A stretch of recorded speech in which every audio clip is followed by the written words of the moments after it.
नमस्कार मेरे प्यारे बच्चों, आज का क्वेश्चन आपका है प्लास्टर ऑफ पेरिस कि प्लास्टर ऑफ पेरिस किसे कहते हैं। ठीक है,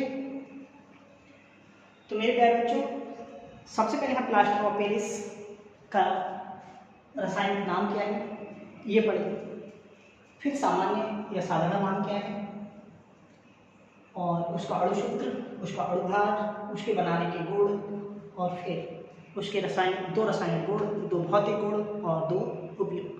ठीक है, तो सबसे पहले प्लास्टर ऑफ पेरिस का रासायनिक नाम होता है calcium sulphate hemihydrate. Hemi माने होता है आधा और हाइड्रेट माने होता है जल, यानी आधा क्या है जल। इस ठीक है, यानी इसका रासायनिक नाम है कैल्शियम सल्फेट हेमी हाइड्रेट और सामान्य नाम या फिर साधारण नाम है प्लास्टर ऑफ पेरिस, जिसे पीओपी बोलते हैं। इसका अणुसूत्र है CaSO4 डॉट हाफ H2। ठीक है, इसका अणुभार होता है 136.1134। ठीक है, यानी 136.134 इसका क्या होता है अणुभार। बनाने की विधि क्या है मेरे प्यारे बच्चों, जब जिप्सम को 120 से 130 सेल्सियस पर ताप पर गर्म किया जाता है तो निर्जलीकरण द्वारा प्लास्टर ऑफ पेरिस प्राप्त होता है।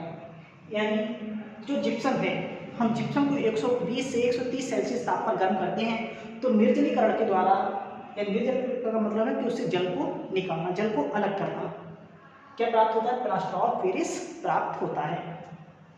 एक बार दोबारा देखें, इसका रासायनिक नाम कैल्शियम सल्फेट हेमी हाइड्रेट, इसका सामान्य साधारण नाम प्लास्टर ऑफ पेरिस जिसे पीओपी कहते हैं। इसका अणुसूत्र है CaSO4 डॉट हाफ H2।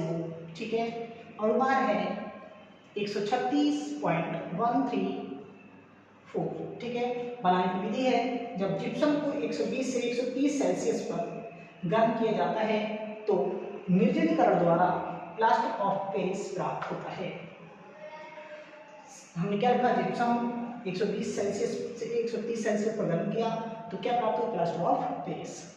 तो मेरे प्यारे बच्चों, ये रासायनिक नाम, साधारण नाम, अणुभार और अणुसूत्र और बनाने की विधि है।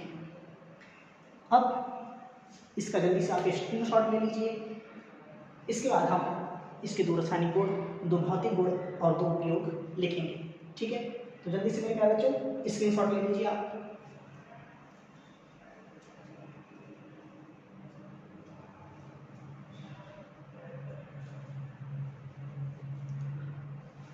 मुझे उम्मीद है कि आपने स्क्रीनशॉट ले लिया है। तो देखते हैं मेरे प्यारे बच्चों, हम इसके दो भौतिक गुण और दो रासायनिक गुण, दो उपयोग।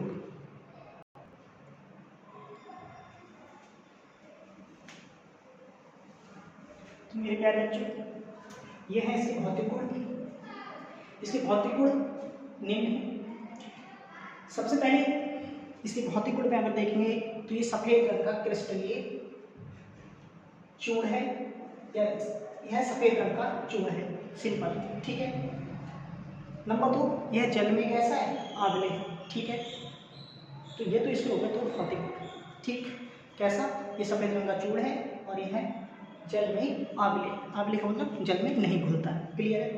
अब देखते हैं इसके रासायनिक गुण। इसके रासायनिक गुण निम्न है। नंबर 1, ताप का प्रभाव। मेरे प्यारे बच्चों, जब इसे तेजी से गर्म किया जाता है, जब इसे तेजी से गर्म करते हैं तो निर्जल CaSO4 प्राप्त होता है, कॉपर सल्फेट प्राप्त होता है। ठीक है, CaSO4 देखो, वैसे तो ये भी जिप्सम का फॉर्मूला है और इस तरीके से भी लिखा जा सकता है। ठीक है, तो जिप्सम को जब हमने तेजी से गर्म किया तो क्या होगा, CaSO4 और पानी क्या हो गया, अलग हो गया। ठीक है, यानी तेजी से गर्म करोगे तो पानी, हर चीज़ से जिस चीज़ को गर्म करते हैं उससे पानी क्या होता है, अलग हो जाता है ना, पानी पास बन जाता है। तो यहाँ पे पानी पास करके बाहर निकल गया। ठीक है, तो एक गुण ये हो गया, इसे तेजी से गर्म करने पर निर्जल कैल्शियम सल्फेट प्राप्त होता है।